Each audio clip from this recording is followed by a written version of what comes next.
Welcome to my channel where I go and actually give you my recommendations for new series on streaming platforms, and then I go ahead and actually dive in and give you the reasons why I gave it those ratings. Today I'm going to go and actually give you my recommendations for Fallout on Prime Video. For main target audience members, people that are into dystopian pictures, you're into video game pictures, all that kind of good stuff in there, I'm going to go ahead and actually say you should watch the first 2 episodes of this series. If you're a casual viewer, that dystopian apocalyptic scenes are not your thing, and you don't care about video games or anything like that, I'm going to go ahead and actually recommend watch 1 episode. Now, stay tuned for why I gave those recommendations. Everyone wants to save the world, they disagree on how. Fallout is a dystopian action-adventure series that actually premiered on Prime Video in April of 2024. It has 8 episodes in its first season, and they average roughly about 55 minutes each. It stars Ella Purnell as Lucy McLean, Aaron Moulton as Maximus, and Walter Goggins as Cooper Howard. IMdb has the description as, in a future post-apocalyptic Los Angeles brought about by nuclear decimation, citizens must live in underground bunkers to protect themselves from radiation, mutants, and bandits. Now, I'm sure what is really evident about us humans is that we actually love dystopian apocalyptic things, and we are very nihilistic when we go ahead and actually think about these things. Whether you're talking about things like Terminator, the 100, Mad Max, etc., we really don't think that humanity is going to do well going into the future. And you might even think, well, maybe this is a video game setting is going to be a little bit different. Well, think about things like Twisted Metal and The Last of Us that are based off of video games that premiered within the last year or so. And you go ahead and actually have a recipe for Fallout being another contributor to the post-apocalyptic video game series. Now, considering that those last two were actually successful and they're actually getting second seasons on here, Fallout's got some shoes to go and actually fill here. For me, I usually like to engage in these types of stories, and I really want to support video game stories because I've been a fan of those for a long time. So I'm going to go ahead and actually position myself as a main target audience member for this type of material. The reason why I want you to know that is because you should always know where your reviewer is coming from and what biases they might have in the reviews. Now, for me, I go and actually watch the first 2 episodes of brand new streaming content to go ahead and actually determine if it's right for you. I watch so you don't have to. If you like how that sounds, do me a favor, click like, share, subscribe. And now, let's get into this review. After watching the first 2 episodes of Fallout, I would say this series really borrows a lot or some important elements from The 100, Resident Evil, and 12 Monkeys. So all of those are types of things that you can kind of wrap your head around to see what this particular series is going with as far as various elements or what have you. Now, let's talk about the first couple episodes. The initial scene in the very first episode was very kind of nostalgic. It's kind of very pie in the sky. From Fallout is actually kind of, it's set in our timeline, but it kind of deviates around about the mid 1950s-ish or so. And so that's when things goes ahead and actually askews from where our realistic timeline goes and actually goes. So there's a lot of nostalgic views as far as that kind of pie in the sky that it gives you that little bit of Americana 1950s vibe in the very beginning of this series, and that's how you kind of go into the fallout that happens. Now, once we go ahead and actually go from that, because that first scene kind of gives us the past, and then we flash forward roughly about 200 years into the future. And after that, we go ahead and actually we really kind of center on our first character, main character, which is Lucy. She has been living in the bunkers all of her life, and it is a very disturbing mashup of kind of like still that 50s kind of vibe. They still kind of had that 200 years later, because you kind of see that that's an enclosed, isolated type of setting. So you have that juxtaposed to them living underground in these vaults for a long time. So there's some naivety in there amongst the vault dwellers. There is the aspect of kind of like Americana pie in the sky type of attitude or what have you. There's some weird things that kind of go on in there, but I'm not going to spoil anything. I just want you to know there's a different kind of vibe there.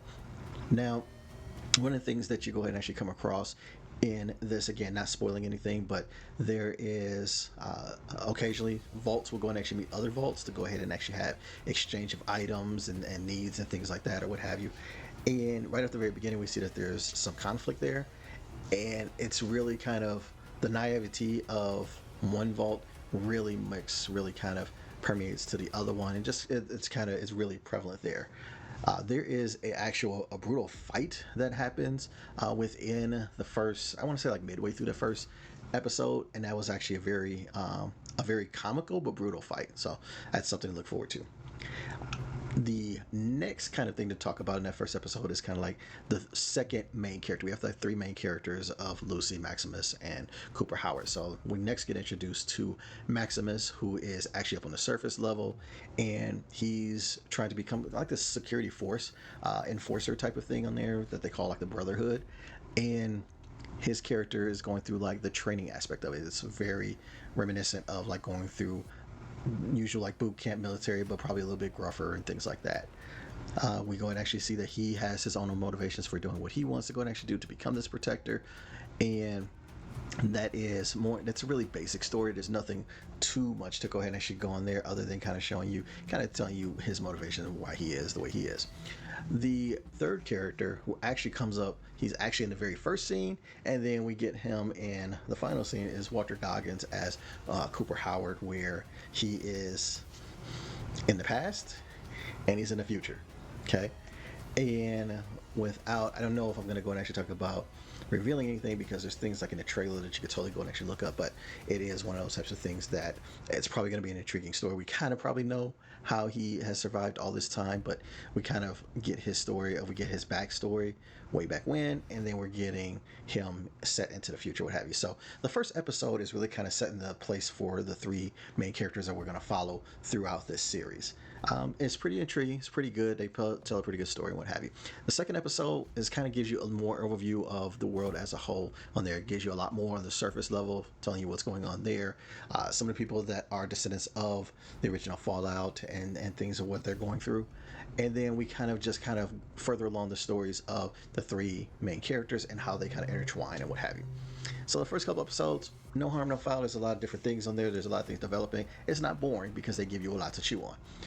So let me go ahead and actually tell you about my three different things. I always talk about the storytelling, I talk about the acting, and I talk about some intangibles that we don't always go ahead and actually give voices to.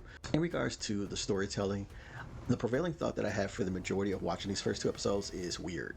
Like, it's just weird, and it's good and bad in situations. It's good as in like seeing the vaults and the fact that they have kind of like the idealized standards and things like that they're doing way back, of throwback into like the 50s or what have you, kind of like again, like I said, the Americana type of thing on there, a little bit of naivety that you're just like, oh my goodness, a whole bunch of people that are living in a post-apocalyptic war that have that type of idealized look on there. So it was a very weird type of thing on their dialogue and all that kind of good stuff. And then go ahead and actually juxtapose that to the people that were not in the vault. We have a very good setup for, very contained, isolated society people, and then up on the surface, people that are used to fending, clawing, dealing with harsh elements and things of that nature. And when those two societies collide, you've got a good recipe for a decent story. When I think of the bad of the weirdness, is kind of like people going actually surviving 200 some years later. Like I said, Walter Goggins' character is alive 200 years later. I'm sure there is a story behind how he does that, but it's still weird. I mean, he's still a human being, and for him to go and actually be alive for that, I'm sure it's going to be some type of incredible video game story, what have you, for them to go ahead and actually do that. The intro of the three main characters are various different levels. I will tell you that the dialogue for any type of dramatic scenes isn't great. It's not horrible, but it isn't great. The aspects where they kind of throw in some comedy and a little bit of like comedy action is actually kind of fun on there. So the dialogue makes it work in like situations where there's levity. Doesn't work as much when there's drama. And so that's kind of like the way that we're working with. We got some good storytelling elements, we have some good dialogue, not the greatest, not the worst, kind of goes back and forth on that. But ultimately what they're doing is going to actually setting you up with kind of like a conspiracy theory, giving you some mysteries that you really want to go and actually wrap your head around. And as a writer, your whole job is to go and actually drive the story forward, which they do. It's just a matter of if that story goes and actually is compelling to you. So for storytelling in this, I'm going to go and actually give it a B-. In regards to acting, I will tell you that Ella Purnell and Walter Goggins were really fun on their characters. You could tell they definitely enjoy playing their characters. I think Ella really enjoyed playing the Lucy character, being the naive young lady. She's in her like early 20s, maybe mid 20s or so, but she's not completely naive. She has some sensibility of like self-preservation, things like that. But there's some things on there which are also just like, okay, she's ignorant of the world because she's been isolated, what have you. And I think slowly as the series goes along, I think that's going to be more and more fun because she's probably going to have to go ahead and actually rough up those edges a little bit in order to survive in the world or what have you. So I like that. Walter Goggins' character, both in the past as well as where they're current at in the timeline, he's fun to go ahead and actually watch. He's actually a very good actor, and I think he brings it in him playing as Cooper Howard. So I like that. The third character of being of Maximus is just not, it's not compelling at all. It's actually kind of dry. Don't really like the character at all. I don't know if it's the acting or it's the way that the character is written. I couldn't really decide. I just know that it just wasn't really compelling to me. But there are some actually good supporting characters in this. Michael Rappaport is in this. It's actually a very small role, but he's in this. Michael Emerson is actually in this as well. One of my favorite character actors across various different things. Like you've seen him in Lost, Person of Interest, things like that. He's always kind of like this intellectual but creepy kind of guy, and he pretty much goes with it in here. He's typecasted and he plays it well, so I really like him being in this as well. So when you go ahead and actually compare Ella Purnell and Walter Goggins' performance on top of like some good supporting actors, juxtapose that against some of the boringness of the military aspects of it, I'm going to go and actually give acting for this a B+. And just some last things to go ahead and actually kind of note before we kind of round out the conclusion on there. Some intangibles on there. There were some great sets that were built for Fallout. You get that dystopian feel on there. They go ahead, whether you're talking about the vaults or you're talking about the surface world, they actually did a lot of great set buildings, design, environments, really good. Costume designs are kind of the typical that you would find for these shows on there, as far as the dirty, bombed out look and things like that. All that kind of good stuff is there. Some of the aspect of the naivety of the vault dwellers can kind of get a little bit grating, what have you. Thankfully, I don't think that we spend a lot of time there, but the time that you do spend there, it kind of juxtaposes itself of being entertaining and then also a little bit frustrating. So that's a kind of a little bit of something to go and actually watch out for. The aspect of kind of like the meaning of 50 style sensibility and pie in the sky type of beliefs towards, and then with a apocalyptic viewpoint on there, it is very much a polar opposite that really does kind of get your mind wandering, and I like that aspect of it. And again, that fight scene that happens around about the middle of the first episode is actually pretty engaging on there. It's not like super choreographed. It's not like you're going to be doing anything to match it up against like the Raid or even the Kingsman in the church episode or anything like that, but there are some awesome, brutal, weird stuff that happens in that fight on there. So I like that. So those are some of the intangibles, things that you can look forward to, thought processes that go along in this. But getting back to it, of the final conclusion, again, for main target audience members, the reason why I say watch the first 2 episodes is because the series is going to intrigue you from the characters and the general vibe of the overall aesthetic of the show.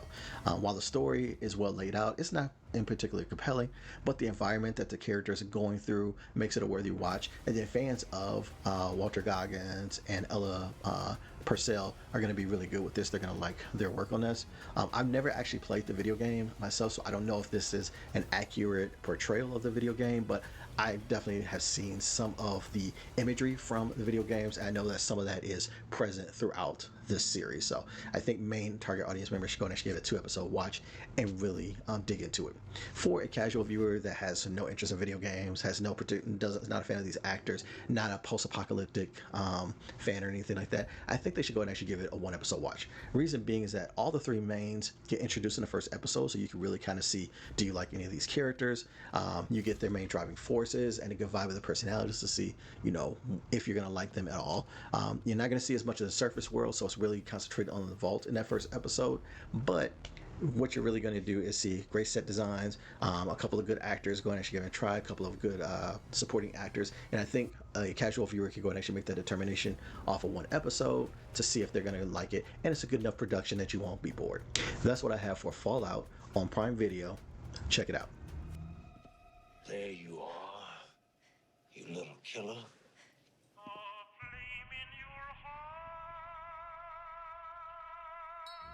The fact that you stayed for the entire video is awesome. I appreciate you. It's been a while since I got a video, moved to a new place, all that kind of good stuff. But get right back in the lab again and let's get these videos out. If you liked any of this, do me a favor, click like, share, subscribe, all that kind of good stuff. Go ahead and actually click one of my other videos as I start to go and actually upload the videos. But until next time, I'll holla at you. Take care of yourself.